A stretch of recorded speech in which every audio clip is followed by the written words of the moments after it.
everybody. Drew McClellan, Agency Management Institute. I apologize for the ugly background. I was supposed to be in London, but our flight got canceled last night, so I'm in a random Marriott lounge until our flight later today. So sorry for the weird lights.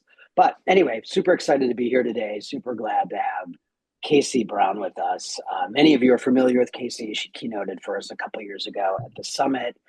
She's been on the podcast a couple times, did a webinar for us earlier this year. So I'm super grateful of how much she pours into the AMI community and her desire to help all of us get this right, because this is certainly a challenge. So here's how today is going to go. We sent a poll to all of you. Thank you for those of you that participated in that poll. That was super helpful. And it gave us some insight, and it also suggested to us that there were a couple questions you were asking that were specifically about what other agencies are doing. And so I'm going to take those at the top of the hour here really quickly and walk through some of those. And then I'm going to hand the reins over to Casey and then let her walk us through her strategies around best practice pricing. So, okay, all right. So let's talk quickly about pricing strategies for turbulent times. So in case we haven't met before, Drew McClellan, I've owned AMI for about 15 years now. I've owned my own agency for a long, long time. And we have the good fortune of working with lots of you every day, and a lot of our intelligence and insights, and also the ideas of what we need to talk about next come from all of you. So I don't need to belabor that. Most of you are familiar with who I am. Casey, I'll let her introduce herself when I hand her the mic, but many of you are familiar with her. Her company is called Boost Pricing. She just launched a new book earlier this year called Fearless Pricing, which is brilliant. All of you need to read it. She's got a great TED Talk if you want that, and obviously she has earned her stripes over many years, so I'll let her tell you more about that when it's her turn to talk. So one of the questions you all asked was, how are other agencies setting their prices? And honestly, the way you're doing it is based on a Nirvana day that doesn't exist. So here's how it works. So client asks for a thing, you walk around literally or figuratively, you walk around the office and say, hey, how many hours is it going to take you to write this thing? How many hours is it going to take you to design this thing? How many hours of account service do you think this is going to take? And everyone guesses. And the reality is, as human beings, we go, oh, well, gosh, I can do that in 2 hours. Well, that is probably true. You could do it in 2 hours if it was 2 hours of uninterrupted time. You had just gotten 8 hours of sleep. The baby didn't keep you up all night. Your mom's not texting you while you're working, and all the other things that are the reality. Your Slack's not pinging. So by our very nature, and this has been true, by the way, for agencies since the beginning of time, we've gotten this wrong. And so you literally start your pricing wrong. Your number is too low every single time. And so if any of you have been to Money Matters, you know that the estimating hack is, if you take that, let's say you went around the room literally or figuratively, and you got to 12 hours, that 12 hours is off by 1.3 or 1.5. And every agency is a little different. So if you just take those hours and multiply it by 1.3, that's how much it's actually going to take you to do the work. So I'm showing you this because I want you to understand that you already start yourself in a deficit. And then it has nothing to do with value. It has nothing to do with what the client is going to perceive the value of. This is just how long it's actually going to take to do the work. And so, but this is how most of you estimate, but you don't do the hack. So you just go, oh, it's going to be 10 hours. Most of you are billing at a blended rate of $150 to $175. PR firms are higher, maybe 2.25 typically, but you just multiply that 10 by your average billable rate or your blended billable rate. And then you go, I wonder what the client will bear. And then you just add a number. And some of you don't even do that. You just give them that number. So right now, unfortunately, that's how most agencies are pricing. And then what happens is you put that number in front of a client, and the client goes, well, that's exactly what I wanted. Unfortunately, I don't have $10,000. And then the client's smart enough to be quiet. And then and then normally it's you, the agency owner, goes, well, we could do it for 8. And there you go. So you started with a number that was in the hole. and now you've just put yourself deeper in the hole. Unfortunately, that's how most of you are doing it. On average, some things you're faster at, better at, whatever. So most of you are netting out somewhere in the middle where sometimes it's sometimes the work is profitable, sometimes it's not. But there your methodology is flawed from the very beginning. So you have to understand that, right? The next question was, okay, so how are agencies dealing with AI and pricing and ads? So we've got a flawed methodology, and now we have a new technology that is suggesting to the world that everything we do can be done faster and therefore cheaper.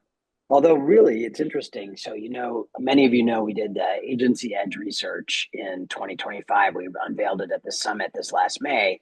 One of the things that clients told us loud and clear is they do not believe that AI is going to make us less expensive. In fact, they believe it's going to make us even more valuable to them because they don't know how to drive.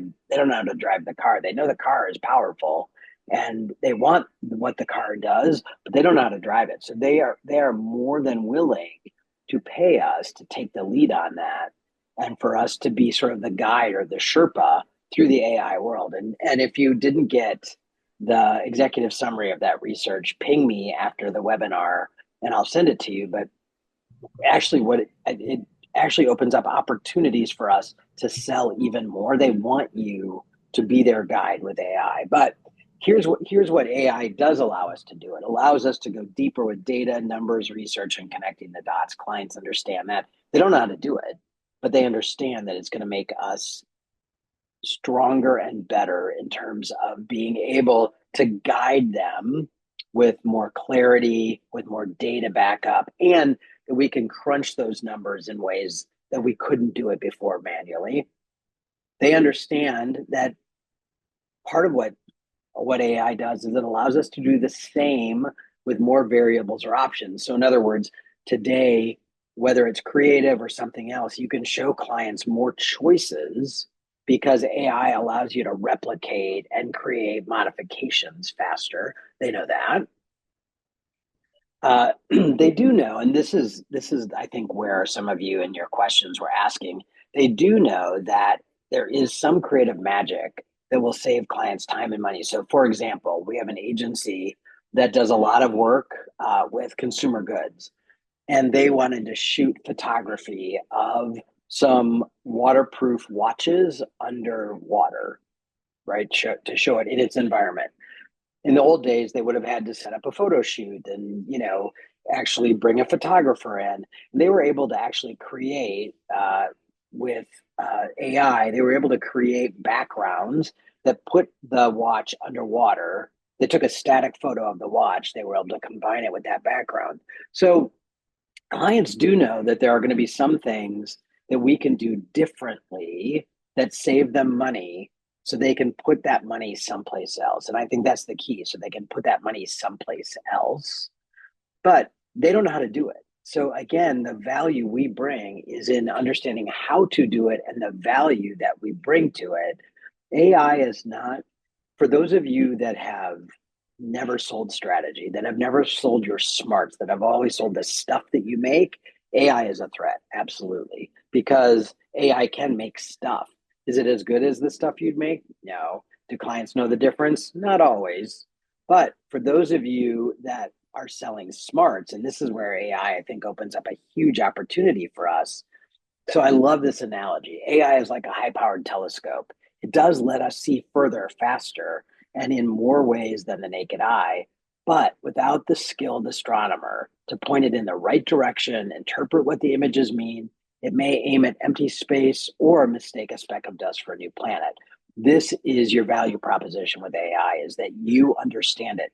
Your clients are never going to dig deep like you are, like you're willing to understand it. And we'll talk in a minute about some things where agencies are making money. And one of them is selling AI beta tests inside organizations. It's a whole new opportunity for agencies to get in to their clients, not just in the marketing department, but across a much wider landscape. So what's working for agencies today? That was another question you asked. Like, what are agencies selling? So as you know, we call it countable work. So I give you $1, I get $3 of leads.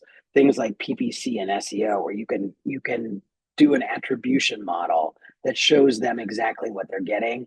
Strategy and planning, PR and thought leadership is still selling very well. This idea of AI beta tests, which I'm happy to answer questions during that Q&A, but agencies saying, I think we can build a bot that answers this question. We have an agency that built a bunch of bots. They work with colleges, and they built a bunch of bots that were replicating how college kids or high school kids were thinking about where they wanted to go to college, and they were able to query them in a way that they could change the copy and sort of the value-based messaging and things like that based on what the bots were telling them. So they gathered all this research, all this data, loaded it in, created this bot that was able to mimic focus groups and things like that. So is AI going to change the way we work? Absolutely. Does it need to diminish the way you work? Absolutely not. Does not need to do that. We're seeing a lot of money being spent on loyalty programs and community building right now. Clients, just like you, are struggling to find new clients with the economic weirdness that is happening right now. Clients are too, and so they want to make sure they keep the clients they have. We're seeing a lot of agencies leaning into events, both virtual and live. Research has got a nice resurgence in popularity. CRM management, list growth, first party data, all of those things are places where agencies are making good money right now. So, okay. Thank you for teeing all that up, Drew, and I think it pairs nicely with the data I'm going to share. The first thing I'm going to pop up on the screen is the results of that survey. 30 people responded. Again, really helpful as I was crafting slides, and Drew and I were kind of pinging back and forth saying, how do we make sure that this webinar serves the up-to-the-minute needs of this community? And so with that, I'll get these slides up. So the most interesting, so this is a question, and you could check all that apply. So that's why the numbers are way more than 100%. But these are the kind of challenges you said you're dealing with in the realm of pricing and deal flow and sales. And the most interesting thing to me here is the disconnect between the first two. In other words, the demand is softening for less than a third of you, but clients are more price sensitive for 80% of you. So that kind of disconnect means that a lot of you are getting much more price pressure from customers, even as demand remains steady. And I think this is in part the AI effect. Customers still need the solution, but new tools make generating that solution faster and less expensive, which is driving pressure. Again, some of that, as Drew kind of hinted at, this is perception or opinion, and the reality is that there is still, this does speed us up, but it also requires a lot of human oversight. I think that there's with the high-powered telescope. I wrote that term down. That high-powered telescope analogy is really, really helpful. We can get more done, but that doesn't mean we can or should be cheaper. All the rest of the numbers on this slide, certainly the AI effect could be playing a role, but there are other explanations. AI isn't the only thing going on. For agencies serving clients in the manufacturing and distribution space, budgets are being curtailed as a lot of those clients are navigating a lot higher costs because of tariffs. And just generally, broad economic uncertainty is causing clients in all sectors to reevaluate spending, pause planned investment, and they have to do more with less, and they're asking their creative partners to do the same. And so this is what you're experiencing. This was your data, your information you're telling us.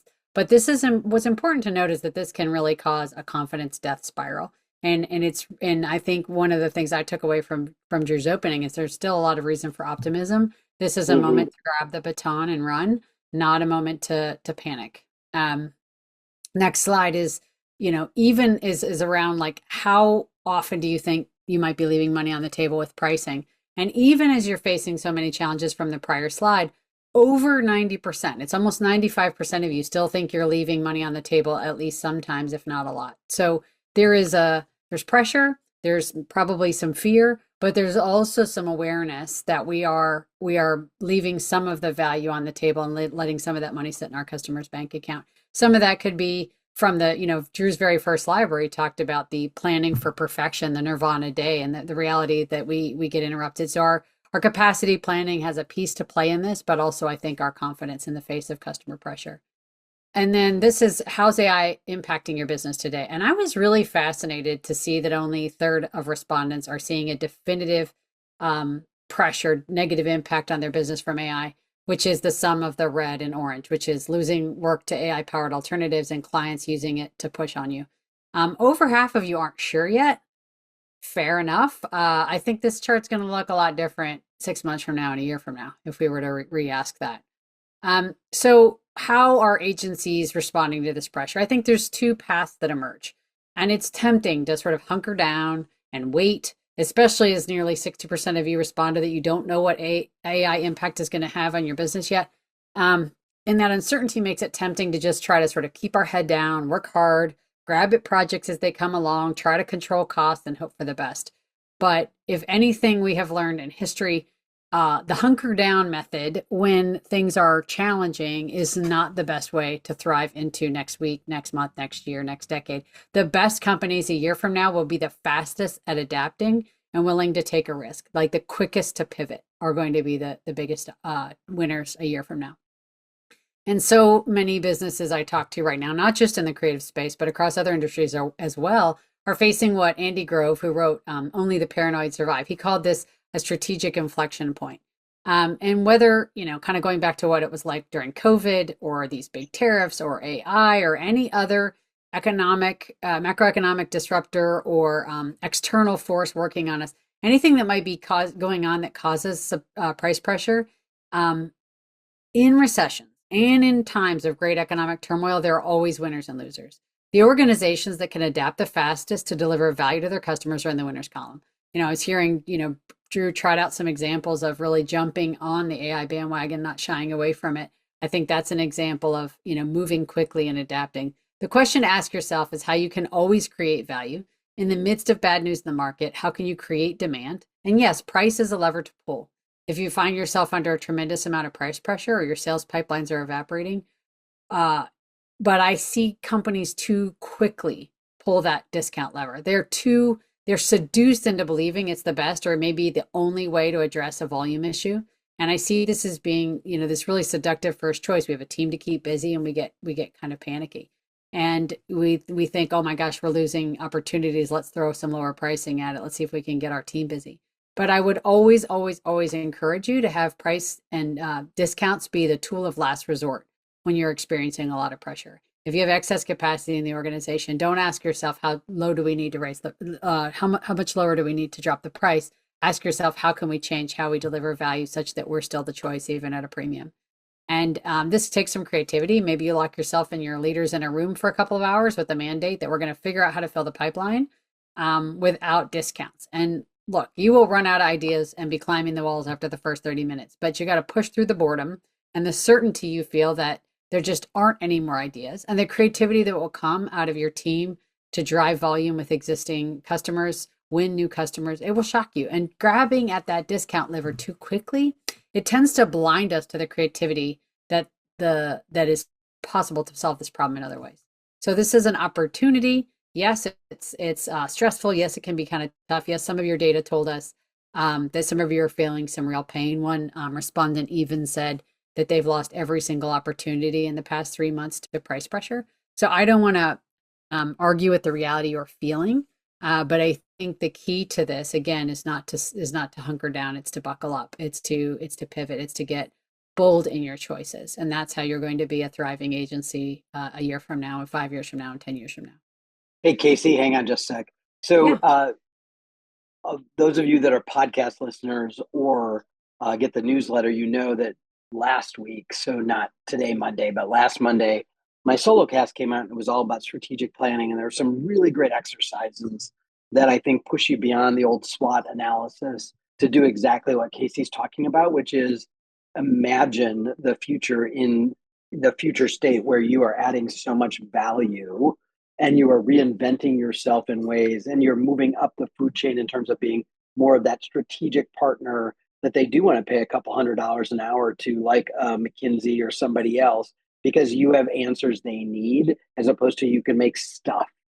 And so I just want to remind you that those resources are there. There was a whole sheet of strategic planning workshop exercises that may help you with what Casey's talking about. Sorry, Casey, go ahead. No, thank you. Please, I appreciate the interjection, and it's nice to know that tool exists. We need to get out of the box here, and any tools that help us do that are really helpful. So I think there's both a defensive play here and the current economic uncertainty and AI disrupted and tariff disrupted times that we're living in.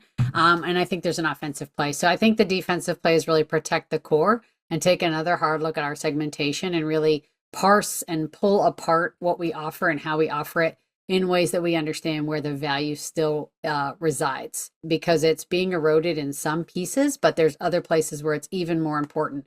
And so we'll talk about that. And the first place to kind of look from a defend the core perspective is with the protecting the core customers. And this is a time to kind of consider what might your segmentation look like, how sectors of your customers or services might be affected by what's going on. And I think it's a moment to concentrate on the core and hone in on them. And this is sort of like, these folks are to me like the early warning system. These are the folks for whom your service is the direct hit in the center of the bullseye of their needs, for whom you're the perfect fit, the best fit. And they often are a large part of your revenue.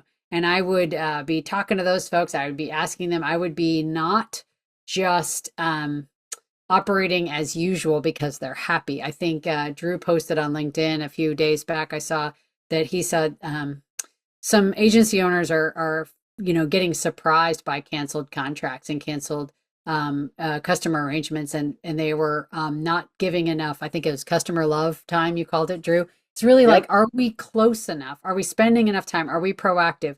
We can't just do the stuff we've been hired to do. I don't think really ever, but certainly not when things are there's going to be greater scrutiny and attention on the expense of a service that they're hearing from everyone that can be done for cheaper with AI. So reaching out to those customers, understanding what's really, really important to them, making sure you're giving them the extra love. Now, regarding the non-core customers, maybe the outer ring of the bullseye, maybe some of the customers that are the lowest profit customers, or customers for whom your excellence is not the perfect best fit. A lot of times these are the folks that suck up disproportionate resources. They can be difficult to serve, costly to serve in your standard model. And if your organization, particularly if you're one of those folks whose business is being pretty substantially disrupted and sales are really soft, the ship is low in the water. You're in stormy seas. And when we're in stormy seas and the ship is low in the water, it's time to think about what we can throw overboard. So anything that's not essential. And it's time to take a look at that. And I'm not saying don't serve these folks or stop caring about them or stop serving low profit customers. But make sure that your efforts and your service and your attention and your strategy on your core customers is really honed, and then do the best you can to pick up the rest of the chips. And if some of them fall, let them fall where they may on the non-essentials, because you can't afford to lose that core. I want to talk a little bit too about the services that you sell. So here's a framework, this idea of sun and shadow and shade services. And sun is where the full glare of the customer's focus is on your services, and maybe in a new way exposed because of the AI focus. So there's maybe a lot of focus, a lot of attention, a lot of objections. Hey, can't that be done by AI? Or, hey, my budget is really constrained because of tariffs, so I really need you to do this differently. There's a lot of precision required here to do a good job of this. And we'd like to have as much detailed competitive information as possible. We'd like to have all the data at our fingertips about what other agencies are doing, if possible. And there will be more price sensitivity here, and more risk and less opportunity. That's likely where some of the price concessions might be necessary if you're facing, so like there may be some really commoditized end of your offering. This tends to be the case. Stuff that's quote unquote easy for other firms to do, that is not as strategic, not as complex. And that's where the customer is really, really focused. The other end of the spectrum, you've got the shade. This is where there's just less scrutiny, less attention, less focus. Oftentimes because it is the more complex, it is the more strategic, it is the more valued, it is the more differentiated. And as always is the case, the biggest opportunities here. Now, of course, there may be less opportunity here than there are in times of economic strength, when there's plenty of work to go around and not enough people to do it.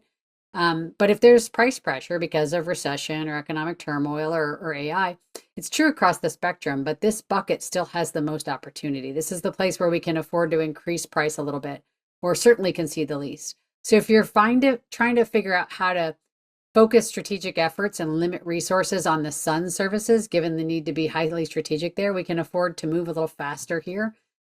because the customers aren't as price sensitive there. And then there's sort of the middle ground, this sort of shadow of services. There's some moderate risk there, so we want to be careful, but there isn't as much risk. There's not as much opportunity either.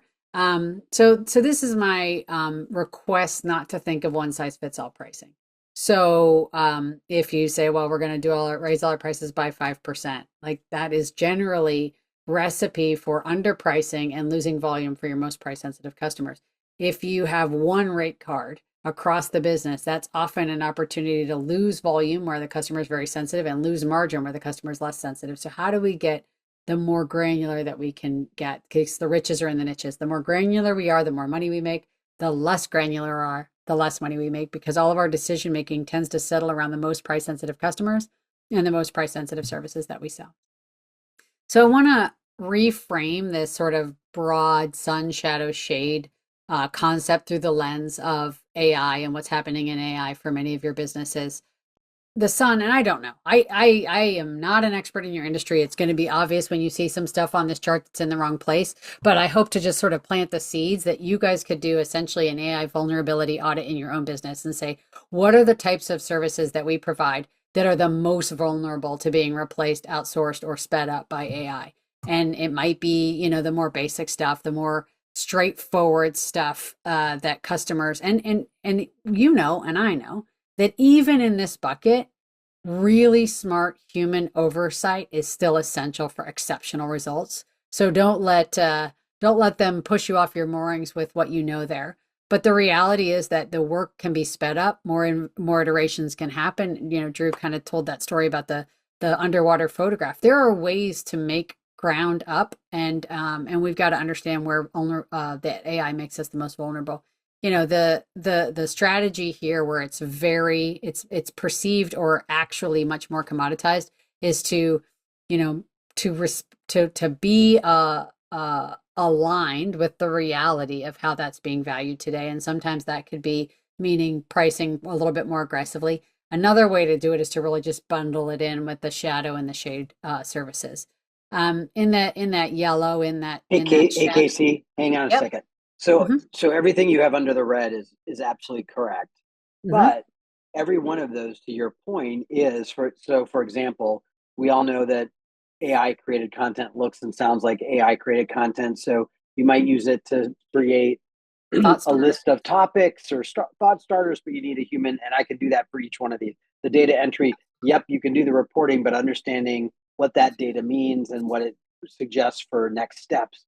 So in that, where the task is, like you say, easy for AI to do, AI can do it faster. In some cases, frankly, better. Some of these not, but like the data crunching, probably better and faster.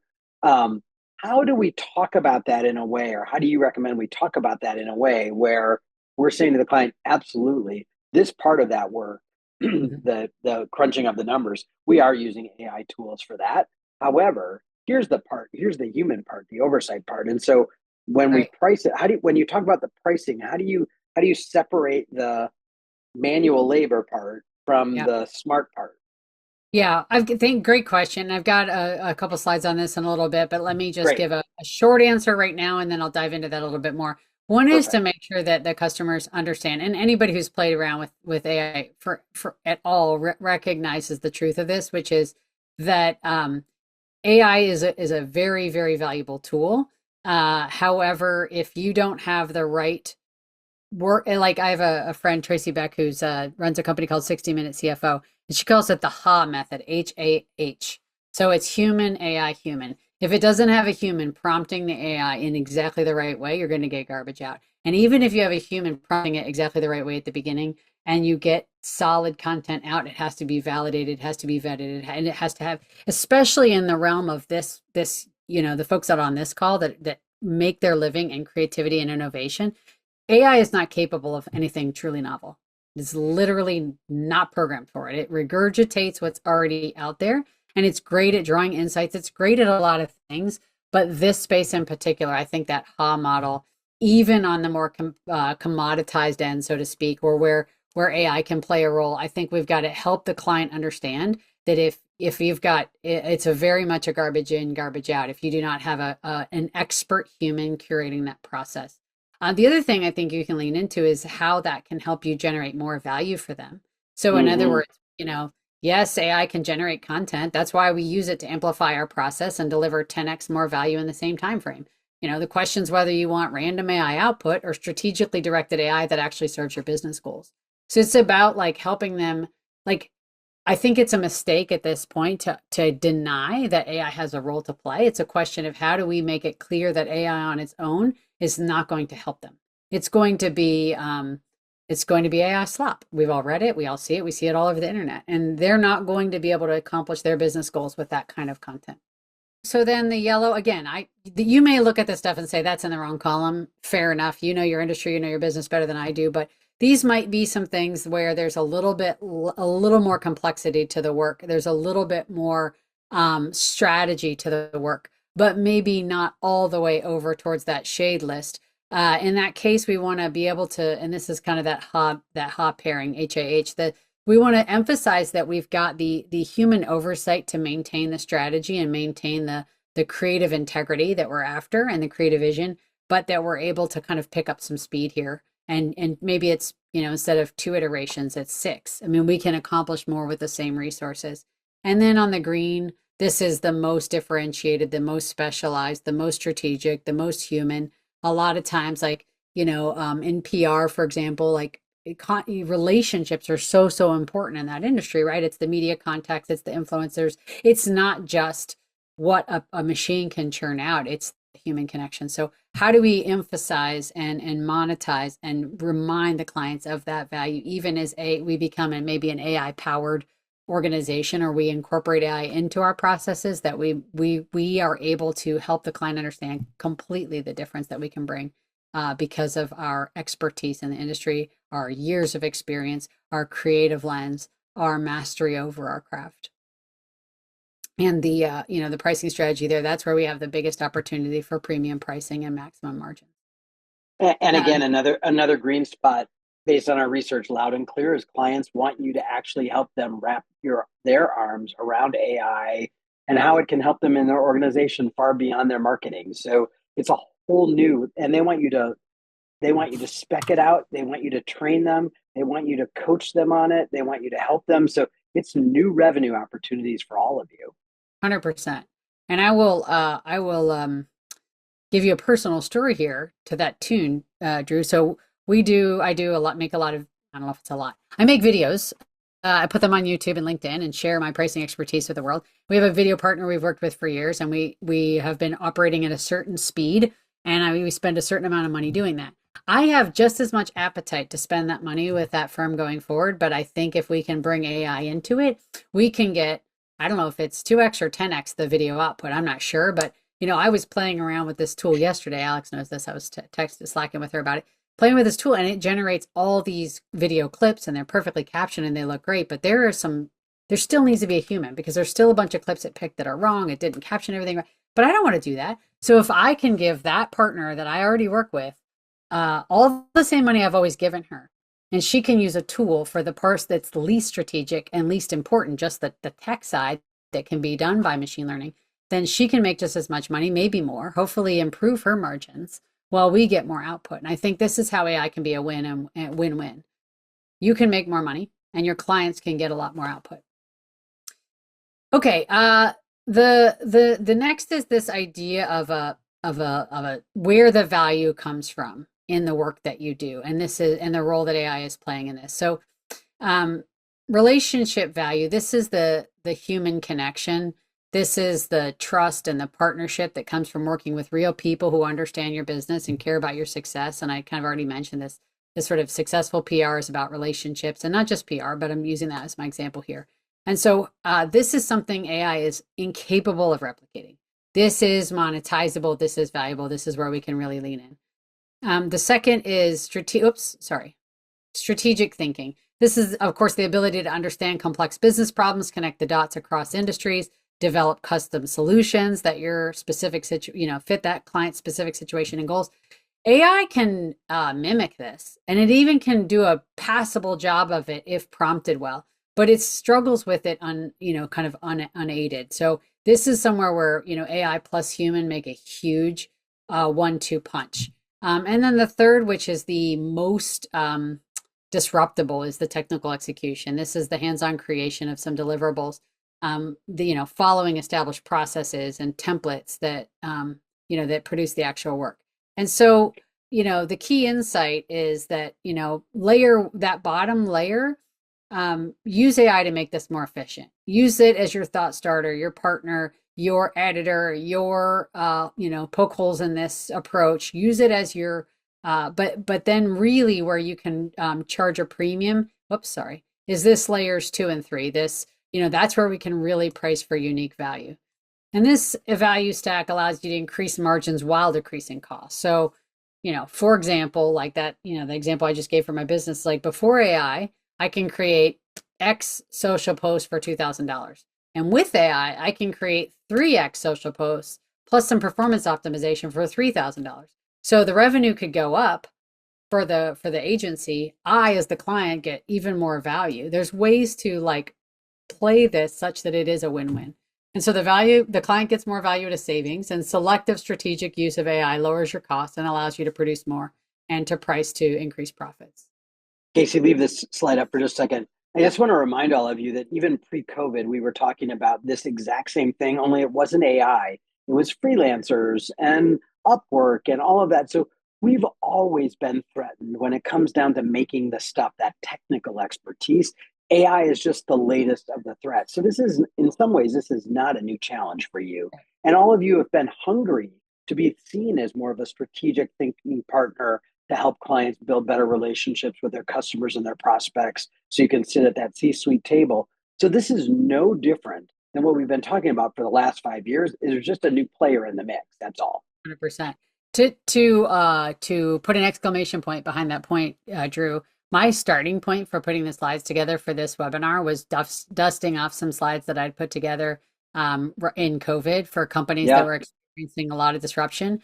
Created a bunch of new stuff here and put a different spin on it. But the challenge that we were facing 5 years ago feels a lot like this one. And it's the, the flavor's different, but it's still, how do I maintain relevance and value in the customer's eye, even as, these external forces are really creating a lot of pressure.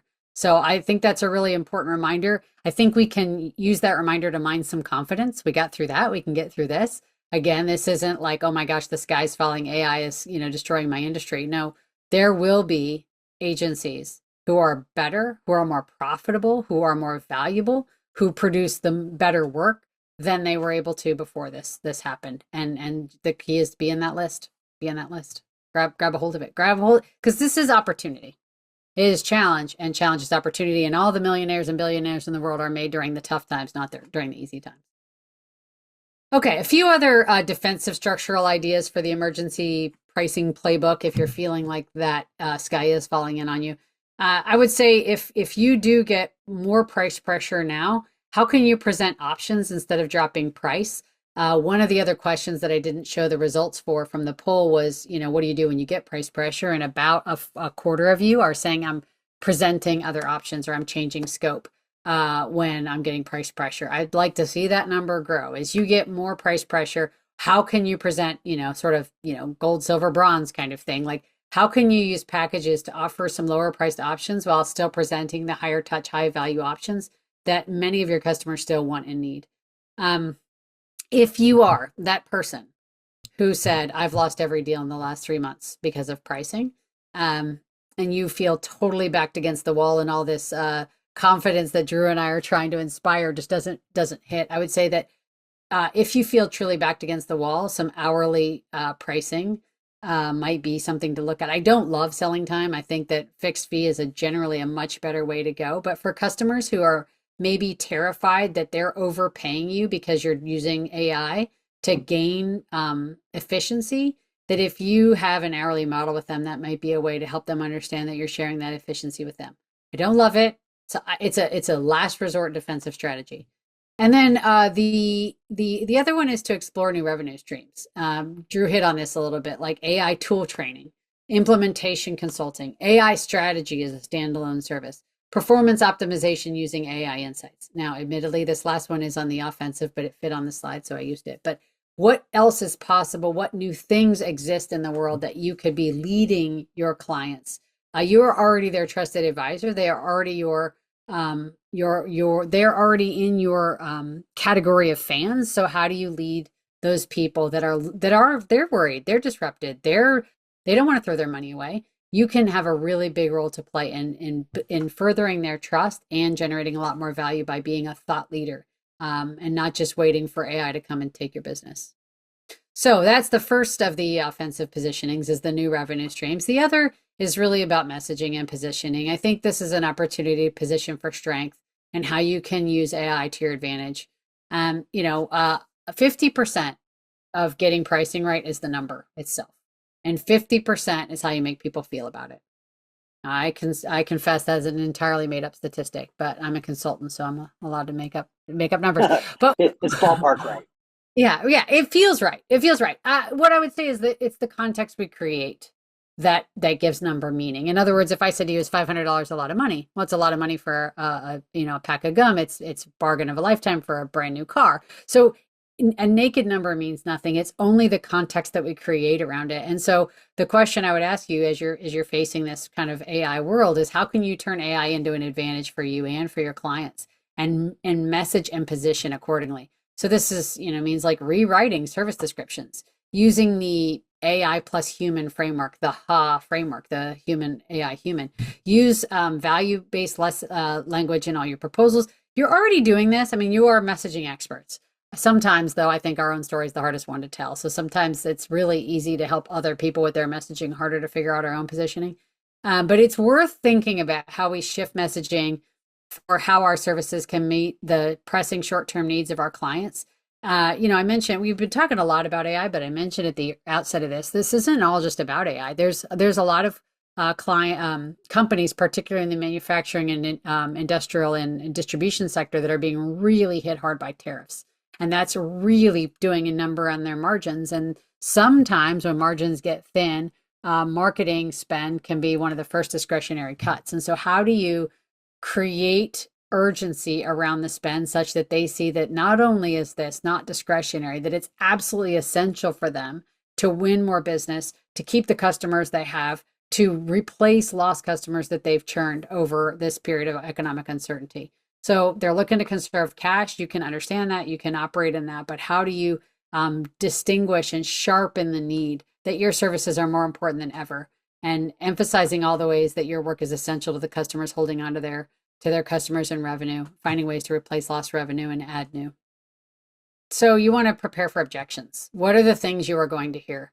I am a big fan of sitting down for an hour or so before, well in advance of your client presentation, or when you're getting ready to share your proposal with them, and say to yourself, what is everything I hope they don't say?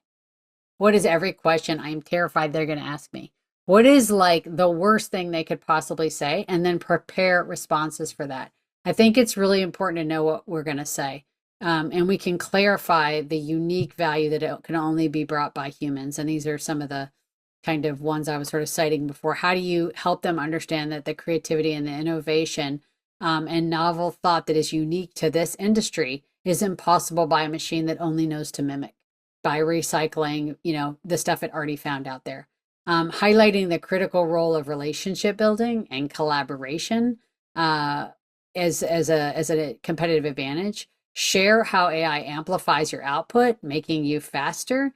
It can position AI as your competitive advantage, not a threat. If you can iterate faster, you've got more time to focus on strategy. If you can iterate faster, they get more choices. If you can iterate faster, speed to market for this new campaign or this new website or this new video is faster. So there's also, the better data analysis, clear ROI demonstration. How do we message for this makes us a better partner to you? This does not erode our value, it amplifies it. It does not weaken our story, it enhances it. Besides the value of your offering and the messaging that you wrap around it, I think that this is also, and this came very directly from the presentation that I made in COVID, because I think this is very true right now. I think we have to think a lot about how we sell and how we engage with customers at this time. So, this is a chance to extend some empathy, especially if your customers' businesses are challenged. If they're seeing an erosion of demand, if they're seeing softening, if they're seeing tight margins, it's a chance to, extend some empathy. We know that you are facing this and you want to spend the dollars that you have as carefully and responsibly as possible. I hear you. We always want to think about how to remove friction from the buying process.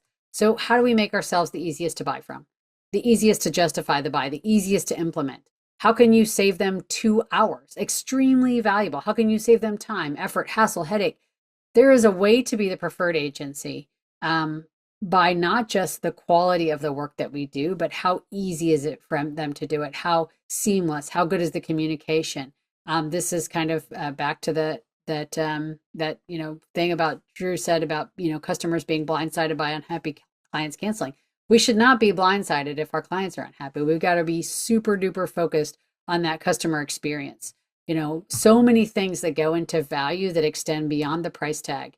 And your worth to your customers is not just about the service you sell, but all the things you wrap around that that determines that customer experience. So this is a time to be laser focused on excellent service and excellent communication. And I know there's never a time that you cannot focus on that. But if there's ever a time to double down, this is it.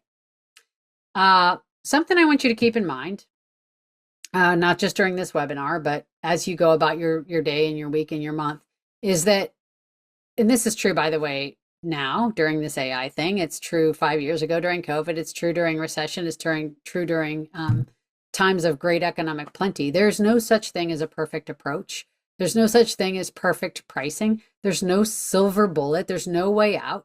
There's not some super secret pricing nugget that I or Drew or anybody can give you that's going through a tough time right now and turn that magically into a perfect situation. And if I had that, by the way, I would be living on my own private island in the Pacific. I don't have it. I don't think anybody does. It's not going to be an easy fix. But you already know that as leaders of companies who have lived through a lot of ups and downs before. And I believe you're capable of the strategy refinement and the leadership required to mobilize and execute to help your businesses thrive beyond this crisis. I have just a couple more things to add, and then we'll move to some questions. We are together, so AMI and Boost, we are partnering to offer a 10-week interactive program specifically for the AMI community. Non-members get 10% off the standard pricing, and members get an extra 30% off and above and beyond that. And most clients see a payback on their investment in a single deal. It's just an hour a week for 10 weeks. Just an hour a week, because I know you're all busy. We have one coming up starting October 14th on Tuesdays every other week, and one starting on Thursday, the 23rd at noon Eastern every other week. You can find the information and register there at boostpricing.com/AMI. I have two members of my team on this call today, Alex Hayes, who is my business partner and president, and our coach for this program is Pam Rotifer, and she is phenomenal at weaving together the expertise that we as a company have with pricing with an industry and the challenges and opportunities and customers and products and services and competitive landscape and an external force like AI, and putting that all together in a way that helps people recoup their investment very quickly. So if you want some more help with pricing, we'd love to have you in that program. And then the last thing I'll say, I will leave you with this. You've heard a lot of discussion that about some confidence. And I think, as Drew's piped up a couple times during my talk and his opening comments and some things I've said, this isn't time to panic. It's a time for optimism. It's a time for opportunity. It's a time for seizing the day. There's a really interesting research that came out of Forbes about 10 years ago that bravery is a skill. It can be learned with practice. So it's normal to feel fear. It's reasonable to feel afraid about everything that's changing around us. It's just a terrible reason to not make more money. So remember that premium pricing attracts premium clients, and confidence is a practice, not a feeling. And with that, I will turn it back over to Drew. All right. Thanks, Casey. All right. The chat is open. If you have questions, pipe away. Casey, I don't know how tight your time is. I know you have to get to the airport, but I can stick around for a little longer than the top of the hour. So ask us questions. You can also unmute and ask us a question if you want to do it that way. And we're here to answer any question you might have around packaging, pricing, what clients are saying, any of that. So hang on, I'll watch the chat. So can you tell me a little more about the program? What will owners walk away with, Casey? Sure. So it's a 10-week program. During the course of that, we pull back the curtain on the tactics that customers use and then arm you with the methods, messaging tools, and confidence to win more deals at higher prices. It's a lot about self-limiting beliefs and blind spots that we sometimes have, but there's also a lot of opportunity for live coaching. So you're bringing your selling situation into the session. So, this price objection I heard yesterday, or this proposal I'm preparing for tomorrow, those are the raw materials for the discussion. So this isn't just training and you listen. It's very crowdsourced and co-created. So and we keep the groups really small. So say there's 10 folks on there, all those folks from inside this community, you can be collaborating and learning from each other, sharing wins and hearing what other people are doing that are successful. Also, our coach is able to kind of unpack where you might be struggling. You can learn from each other's progress as well. Okay, Sharon asked, would love to hear more about the selling AI beta test. So what a lot of agencies are doing is they are creating programs or they are creating new ways of doing things, and they're saying to their clients, "Hey, we want to test this new analytics reporting, or we want to do this, and here's what we think we're going to get from it. Would you be willing to do a beta test with us for 3 months? And here's what you get out of it. You get, if it works, it's going to be great. You're going to get all this insight and whatever. We're going to do it for you at a fraction of what we would normally charge for it. If you're one of our beta testers, we'll honor that price for a period of time." So again, it's not doing it for free. It's not doing it for no profit, but it is getting them. You need, when you're experimenting with AI, you need case studies, you need proof points. And so it's getting clients to lean in and partner with you on some of those. It's a new revenue stream for you. It's a new way for clients to spend money. So a lot of agencies are having great luck with that. We used to think that we had to have all the answers, and that we kind of went behind the curtain and did all the things, and we'd come out and ta-da to clients. And agencies now realize that with the way technology is changing and all of that, clients expect us, actually like us to be experimenting with new things, and they like to participate in that. So it's an opportunity for them to pay to participate and be kind of on the cutting edge of something they want to be on the cutting edge of. All right, we've got more questions. Hang on. Are agencies using AI to benchmark pricing for specific services? If so, are they finding it accurate? No. First of all, it wouldn't be accurate because, as Casey pointed out, everything. So for many years, people have asked us to do like a pricing guide. And before the FTC told us that that was actually price collusion, we started it. And what I found is I could say to you guys, "Hey, how much do you charge for a 10-page website?" And I would get everything from $500 to $500,000. Agencies are so different. Your clients are so different. There is no such thing as a standard price guide for the work we do. I wish there was, but given that there's no standard for the price guide, AI is going to have no idea what normal is or what average is because it's just going to take the data that it gets. So no, I would not count on AI to help you set pricing. Hang on, I see more questions. Sorry, it's scrolling faster than I can. Adding 1.3 to 1.5 to your estimate for retainer hours, are you then giving your team? No, Bill, you're not giving your team the extra time because here's the deal. They had got it wrong to begin with. It is already going to take them 1.5 times. So no, you're not adding that to you're baking that in as profit because what you haven't taken into account is that. So no, do not give them the extra time because Parkinson's law says that any task we're given will grow to fill the amount of time we have to do it. So do not give them more time to get it done. In fact, if anything, give them less time because honest to God, they'll get it done in less time if they have a tight answer, right? Yeah. Yeah. All right. More questions for us. I just have one real quick question. Sure. If taking into the 1.3, 1.5 ratio, where does AGI play in that, right? Like if you're looking at a number that you're trying to grow and your threshold is well, I got to drop this to get the job, but it's a $30,000 job that puts my AGI over for the year. Well, hopefully you're not dropping it to get the job. That's, I think, the point. But understand that if I'm taking, let's say it's 10 hours and I'm multiplying it by my blended rate of 175, that 175 should already have 20% profit built into it, right?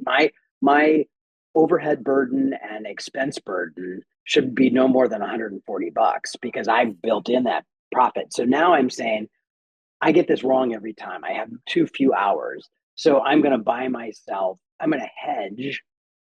I'm going to fix my math error basically by doing the 1.3 or 1.5. But it's not about giving you room to drop the price. That's just getting you closer to what it's actually going to take to do the work.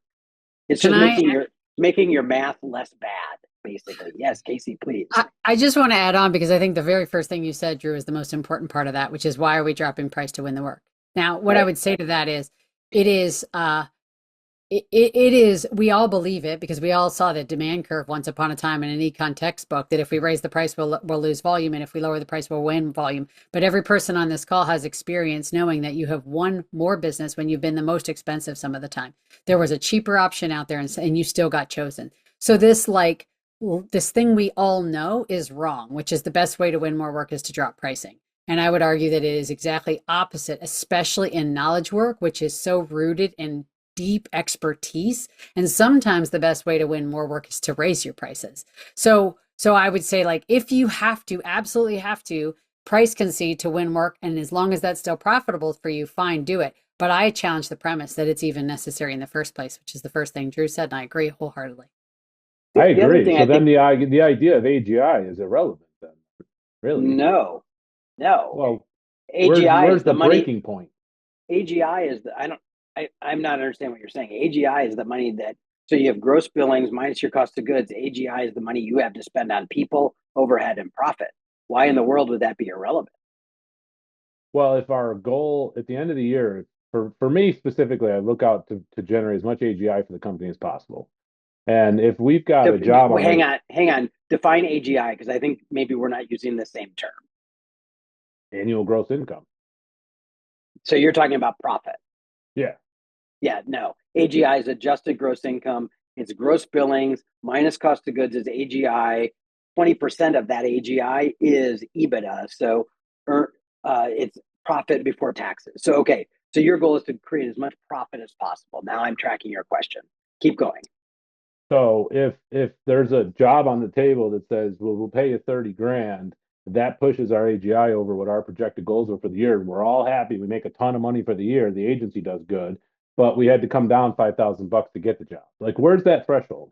If you Well, had but the problem is that the $30,000, if it costs you $40,000 of people time and overhead to get the work done, that's so we as agency owners often confuse cash flow, which is money in the door, with profit, which is money left on the table. Those are very different things. So if you have to capitulate on price and your pricing already is flawed, so let's say you've agreed you put a project price in front of a client for $30,000. Odds are it's going to take you a minimum of $35,000 if you're a typical agency to get it done. You're squeezing people to get it done faster to get more profit, right? So Mm-hmm. if you capitulate to 25, you're literally paying for the privilege of doing that work. Are you getting $25,000 in? Yes, but $30,000 is going out in overhead and payroll, right? Mm-hmm. That's the problem. So Yeah. that's why we push on thinking about our version of AGI, adjusted gross income. How much money do I have to run the business? 55% of that money should be spent on people, 25% should be spent on overhead, and 20% should be profit. If I can hold my overhead to less than 25, great, I can pay more of my people. But where I shouldn't steal it from is profit. That's the financial metric I want you guys to track, I see. right? Mm-hmm. Does that help? Yeah. Yeah. Okay. Thank you. Hang on, let me scroll back up. And Drew, while you're scrolling, I just wanted to weigh in a little bit. I know the cohort that you guys mentioned. So just so everybody hears this, and I was not asked to say this, I met Casey a couple of years ago when I was at Baba and loved her so much when she spoke. I was so ridiculously blown away by this new perspective. I hunted her down, cornered her, said, we need to connect. I believe it was Doug who did it in person at my agency here in Jersey. Phenomenal, because the biggest challenge with this is this value-minded perspective. and mentality. We're so busy doing, cranking out the work and wanting to get it all done and please the clients. And sometimes it's personal. You don't want to charge more to your clients. You've known them forever. So it's changing that shift. And, this cohort, I'm going to look to do it. I just highly recommend. As you said, Casey, it'll pay for itself. But you were phenomenal, Casey, and I just wanted to say that. Well, thank you very much. And I didn't tell her to say that. I will tell you, anybody on the call who has a team of folks that need this, a larger team than maybe 1 or 2 or 3 people, we have some team programs, so you can reach out to us and let us know if there's any way we can help you. We love to help companies command the prices they deserve. Thank you, Sharon. Yeah, Sharon, I felt the same way when I heard Casey speak for the first time. The other thing I want to say is understand that we're not a volume business. That should not be your goal. Unless you're, for example, we have some agencies that have 300 clients because all they do is PPC for them. And that's one agency model. But for most of your model is not a volume model. It's about, I want to have the ideal scenario for an agency is 20 clients, each of them are 5% of their AGI, which by the way, no agency has exactly that, and that you're getting more and more value out of those 20, because all of you know that every client takes a certain amount of time, attention, and energy. And if you can't monetize that, it's harder and harder to be profitable. So this is not, for most of us, this is not a volume game. This is about finding the right clients who really value what we do and getting them to pay what we're worth. That's really what we're talking about. All right, what other questions do you have for Casey and myself? I just have one more comment for Casey. I'm Sure. curious. You mentioned something, Casey, that you still have the same amount of money that you would put into the video production today, except you would challenge them to bring AI to the table and expect 10x out of it. Not 10x, would it? but 4x. Well, 2 to 10x. You didn't set the actual thing. Yeah, I don't know. I don't know what's possible. In the case of the agency's response to you, isn't the 10x return worth 2x at least cost? Well, for sure. If Can't they charge you double what you're paying today? Well, in a vacuum, yes. In a competitive landscape, if somebody else so I don't know what X is, 2x, 10x is possible. I don't know what the price tag that is the right one to go with it. You're making the point that higher value should merit higher pricing, which I 100% agree with. What I would say is, as tools like this democratize lower cost across an industry, it's going to be very hard to justify that that's actually higher value, because the other folks in the industry are going to be using those tools. And so I think it's going to reset expectations about what you get for what kind of money. So as a general rule, does more value equal more money? Yes. I just think what more value looks like in the AI world is different. Very different. Yeah. That's a great question, though. Loved it. But I do think, Casey, in this example, now rather than them spending 80% of their time on the production, they can spend 40% of their time on the production. Agency can actually make more money. So this 100%. Is the way we have to start thinking about it, right?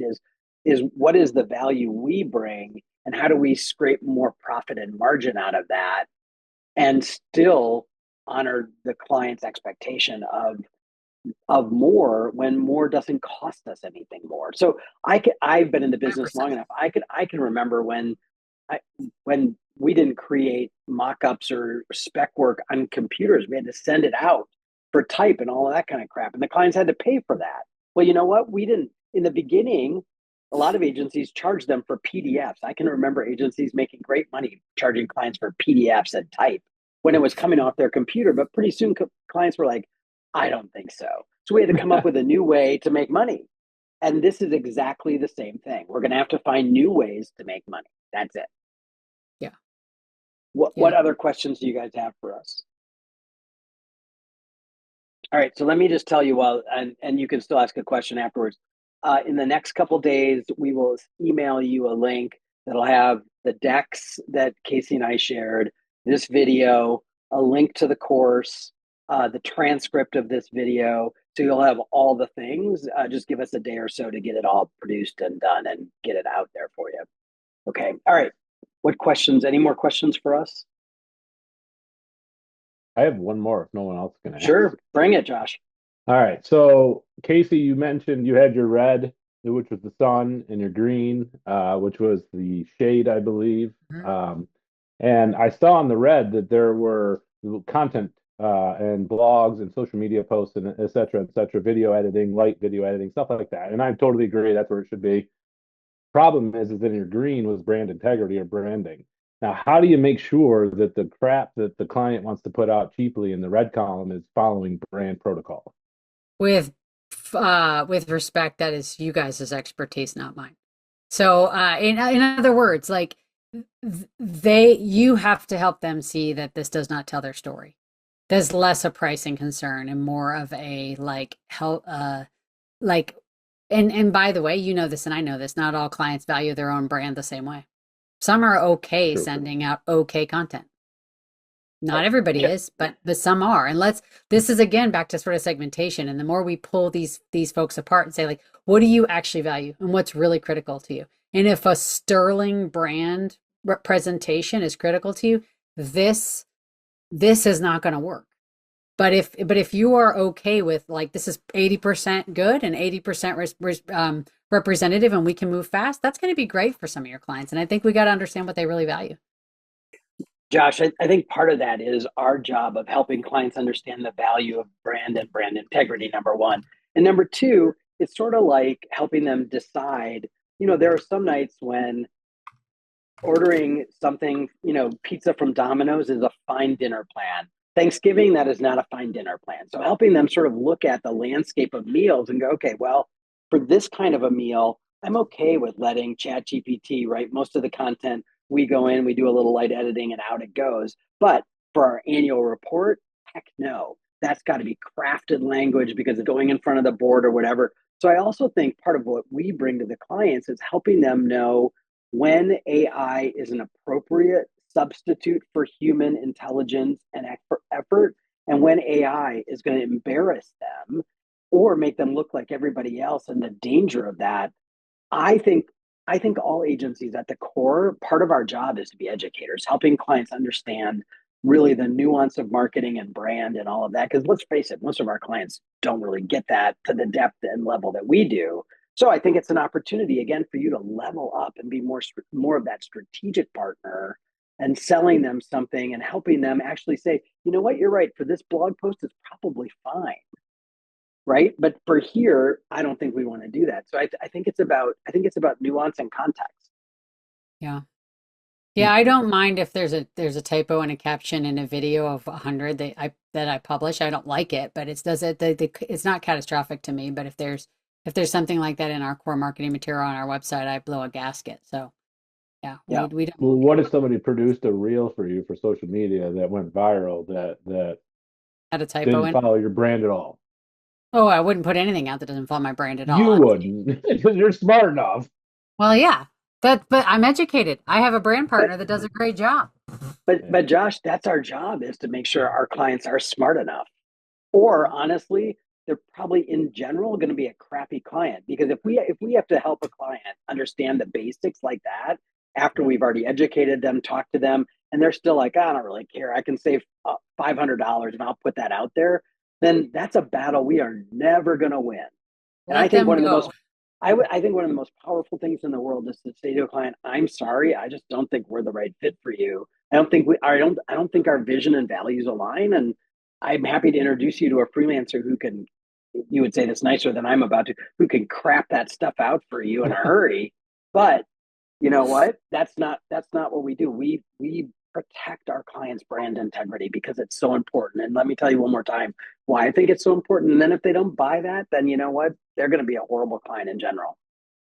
We All right, can't somebody. make a customer value something they don't value. We can help them understand and we can help them see something they don't see. But once they see it, if they don't value it, we can't make that happen.